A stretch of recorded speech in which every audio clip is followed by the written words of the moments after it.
Bonjour à tous, c'est Yann Jacob et bienvenue pour un troisième retour sur. Aujourd'hui nous allons parler du Sorceleur d'Andrzej Sapkowski. Alors non, je n'ai pas décidé de vous faire cette présentation en rapport avec la série, puisque pour être honnête elle ne m'attire pas vraiment. Bon, je lui donnerai quand même une chance, mais à l'origine, moi je suis plutôt un fan des jeux, et ça fait donc quelques temps que j'ai décidé de lire cette série. Sauf que cette idée traîne, et on m'a offert le tome 1 assez récemment.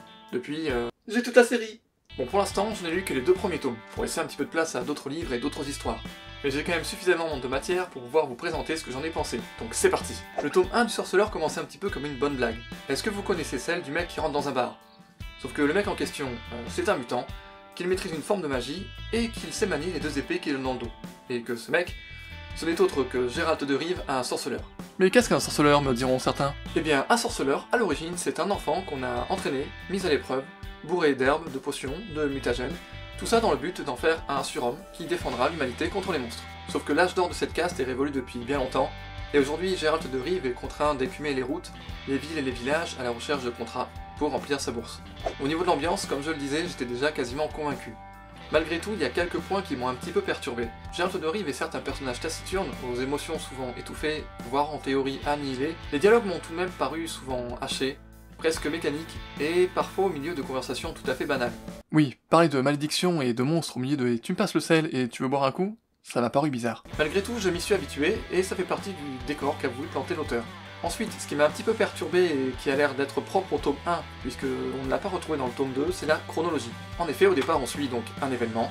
Au chapitre suivant, on va suivre un autre événement qui se passe après, et au chapitre suivant, ça va être un autre événement qui se passe entre les deux. Il m'a fallu un petit peu de temps avant de comprendre que la ligne principale du tome 1 se déroulait dans un seul et même lieu, et qu'en fait, il se souvenait de certains événements dans sa vie passée, au fur et à mesure du tome. Ça, une fois que c'est acquis, c'est beaucoup plus facile.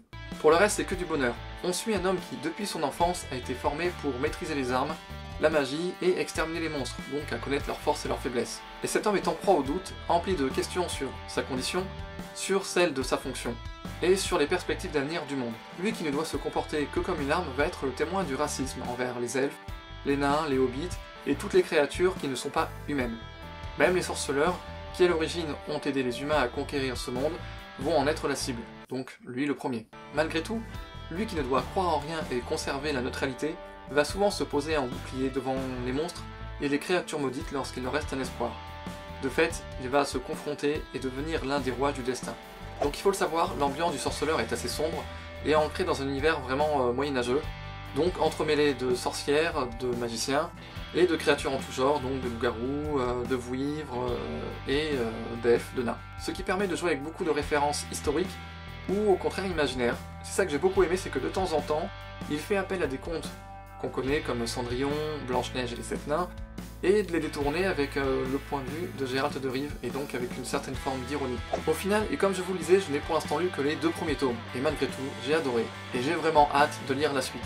Malgré tout, ce n'est pas une série que je conseille à tout le monde, puisque l'ambiance est assez sombre, mais plutôt un public averti, même si aujourd'hui ça ne veut plus dire grand chose. Ouais, c'est vraiment une histoire avec beaucoup d'éléments différents qui s'imbriquent, et qui pour moi font forcément écho aux jeux vidéo, et donc me poussent de plus en plus à vouloir continuer l'histoire, d'autant plus que je commence à retrouver certains personnages.